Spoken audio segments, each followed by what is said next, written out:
एक दिन श्री कृष्ण ग्वाल वालों के साथ उपवन में बछड़े चरा रहे थे। जब कंस को बकासुर वध का पता चला तो बड़ा ही दुखी हुआ और कंस के कहने से उसकी इच्छा को पूरी करने के लिए अघासुर नाम का दैत्य आया। अजगर, जो अजगर सर्प था, उसने इतना बड़ा मुंह फाड़ा कि धरती से बहुत ऊपर आकाश तक दिखाई दी। उसका शरीर एक पर्वत के समान, एक योजन के समान विशाल था। वो दूर से यह पता चल रहा था कि कोई गुफा है। सारे ग्वाल वालों ने कहा कि कन्हैया, ये गुफा तो यहाँ पहले हमने कभी नहीं देखी। लेकिन भगवान श्री कृष्ण तो अंतर्यामी हैं, सब जानते हैं।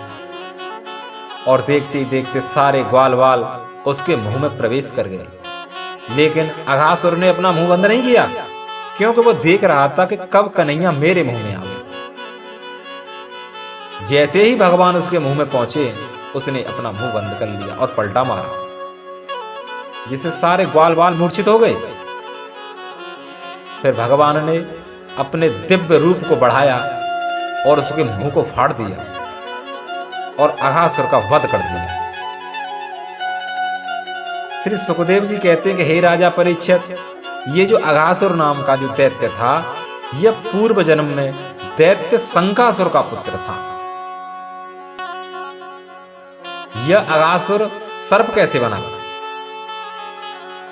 यह अपनी सुंदरता में चूर एक बार जंगल में ऋषि अष्टावक्र जा रहे थे, जिनका शरीर 8 जगह से टूटा हुआ था। और इस दैत्य शंकासुर के पुत्र ने उन ऋषि का बड़ा ही उपहास उड़ाया। उनकी टेढ़ी मेढ़ी चाल को देखकर हंसने लगा और बोला, बड़ा ही सुंदर चाल है आपकी, कहां से लाए हो ऐसी चाल? भैया हमें भी बताओ, कहां पे मिलती है ऐसी चाल? हमें भी लानी है उस दुकान से। तो ऋषि अष्टावक्र ने क्रोध में से श्राप दिया कि वह दुकान है भगवान की, मुझे वहीं से यह शरीर मिला है।